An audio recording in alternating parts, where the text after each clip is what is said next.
Why are you here? You said you had to work today. I found myself muttering this, surprised to see my husband where he shouldn't be.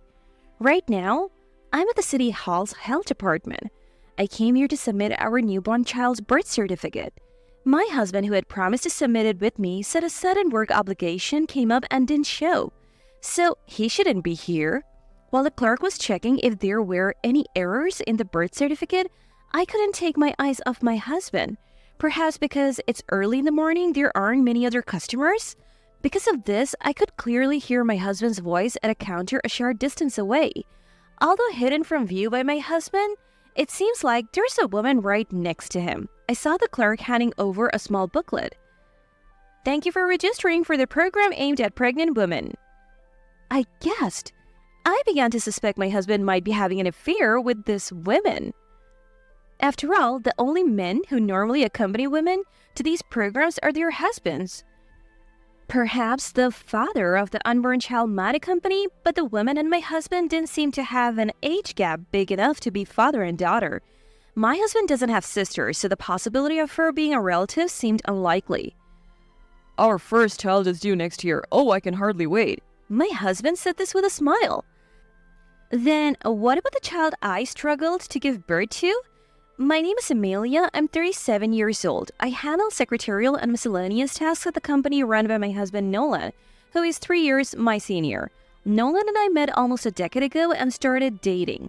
Back then, Nolan was just a regular employee at a corporation, as was I. But after Nolan proposed, I left my job at his request. The reason I resigned from the company was because of Nolan's wish.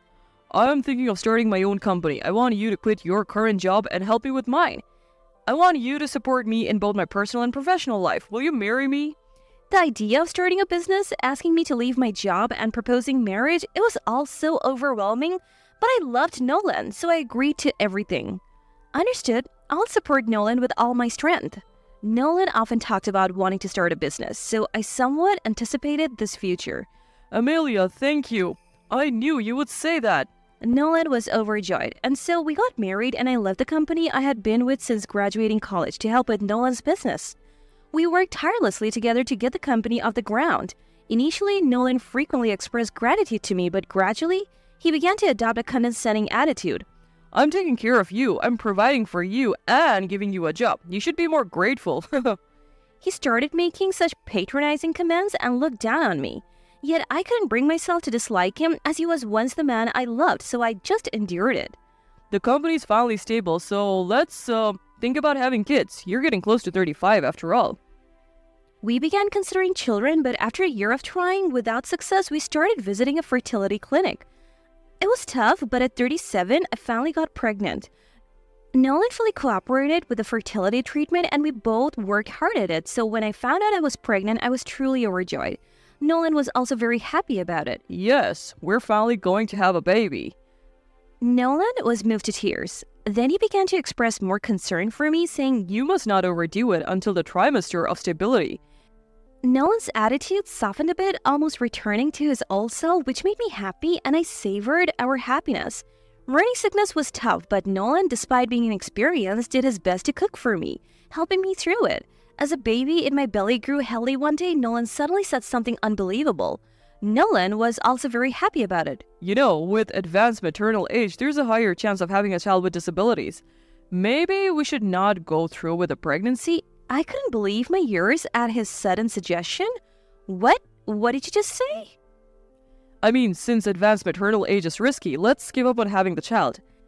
I felt a surge of anger at Nolan's words. How can you say that all of a sudden? This child is alive. We can't just give up on it. What do you think a life is? Stop joking around. When I shouted, Nolan fell silent and stopped speaking. In my anger, I didn't speak to Nolan for the rest of the day and stayed in my room. The next day, Nolan said, "Sorry about yesterday," but it felt insincere.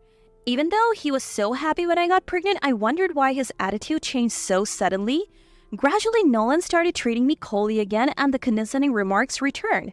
"Don't take advantage of being pregnant. Do your job properly. If you slack off, I won't stand for it." I know I have never slacked off. I said this while inwardly sighing heavily. But I believed that once a baby was born, Nolan would become kind again, so I kept pushing through each day. I often consulted with my parents and brother about Nolan and shared my problems with them. Then a few days after my due date, I finally went into labor and asked Nolan to drive me to the hospital. "Nolan, the contractions are getting closer. Please drive me to the hospital." I asked Nolan while enduring the pain, but he looked annoyed. Oh, it's such a hassle. I'll call a taxi for you. Just take that. I was shocked as I had assumed Nolan would drive me himself. "What? Really? Okay, a taxi is fine, but you're coming with me, right?" Huh?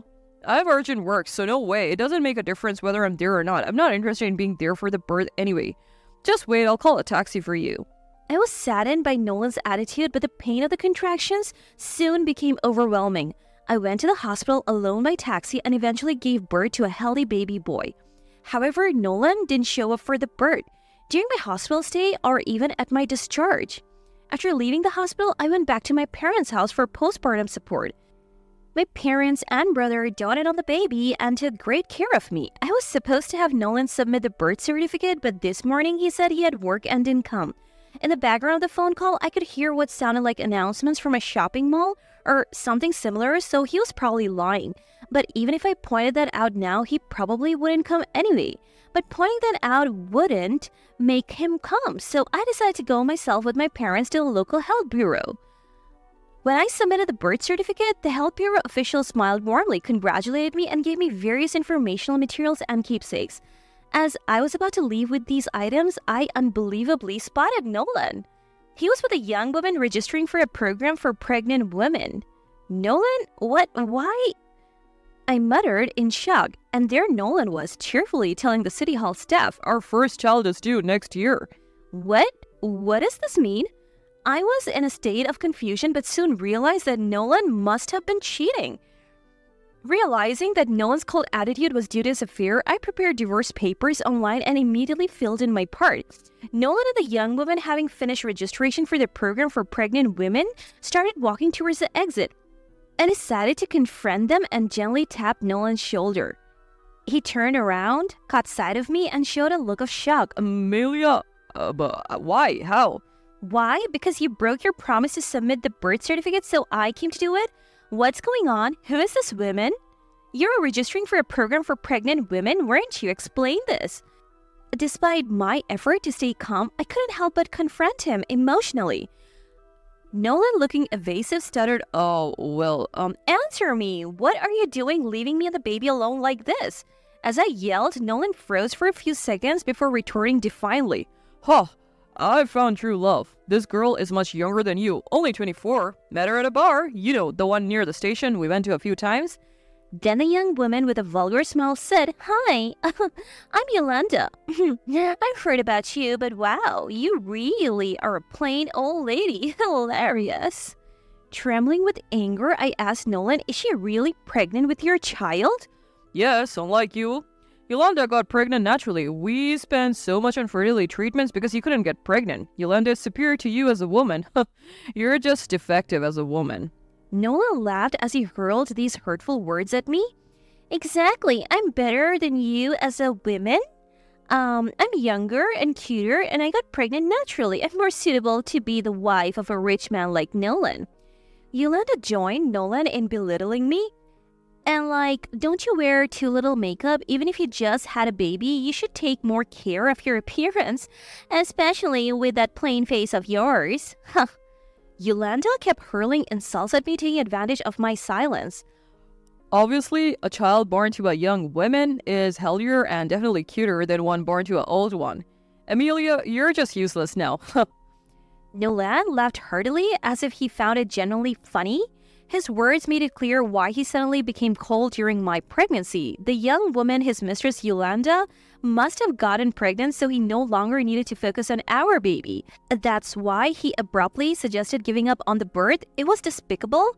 I felt my feelings for Nolan cooling off completely. Then I handed him the divorce papers. "Please divorce me. I've already filled in my part." Nolan looked surprised for a moment, but then started laughing. Nice preparation.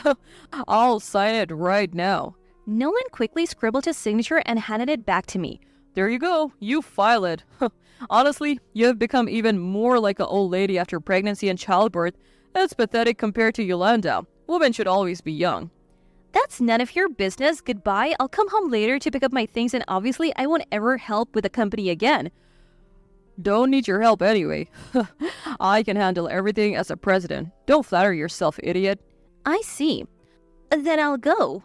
File these divorce papers. After saying this, I submitted the divorce application.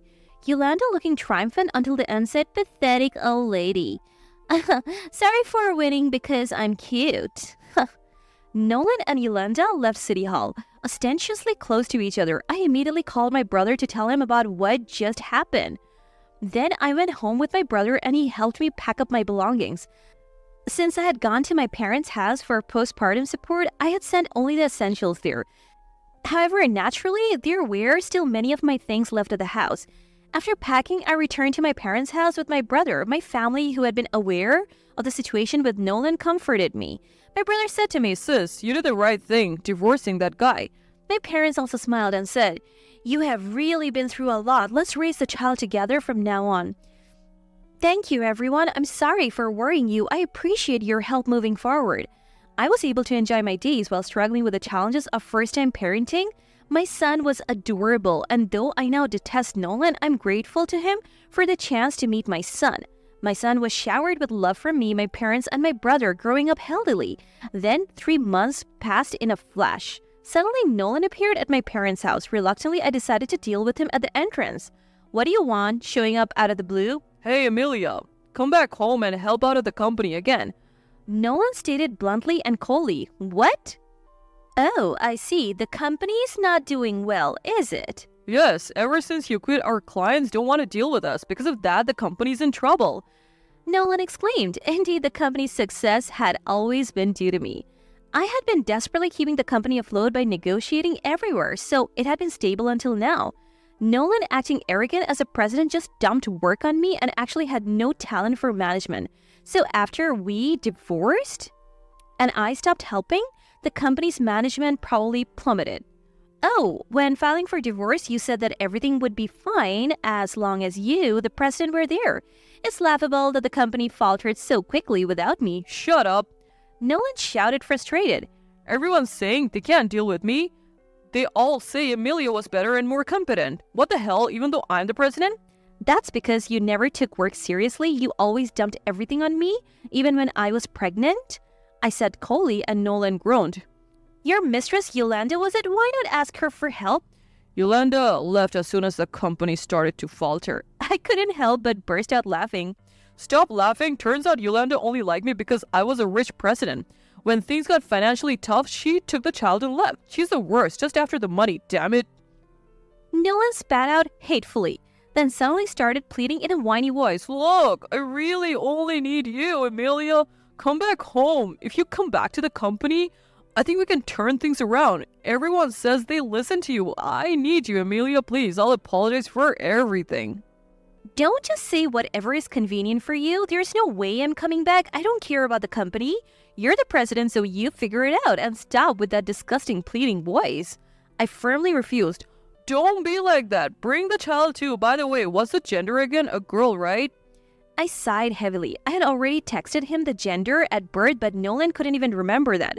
"You are really the worst. No matter what you say, I'm not coming back and I won't let you see the child. Also, I'll soon be claiming alimony from you and Yolanda in the divorce court." What? Compensation in the divorce court? What do you mean by compensation in the divorce court? Nolan exclaimed in disbelief. "Why are you surprised? It's natural to claim compensation for a divorce caused by infidelity. I've been busy with a newborn, but still managed to hire a lawyer and the process is already underway. I'll be filing the claim soon." Wait a minute. Compensation in the divorce court? I'm in trouble with the company right now and my savings are nearly gone. "That's not my problem. I have the right to claim compensation in the divorce court. If you're going to fuss about it, I'll also claim child support, okay?" Nolan, looking like he wanted to say something, just opened and closed his mouth. "I didn't claim child support because I didn't want you involved with our child, and I had no intention to. But I was advised by my lawyer that child support is a right for the child, so I've decided to claim it. If you keep fuzzing, maybe I should ask for it all at once. That way there's no risk of you stopping payments midway." Hey, that's impossible. Please don't make those claims. Noah pleaded, sweating profusely. Then please leave. I'll contact you later about the compensation in the divorce court. After saying that, I closed the front door.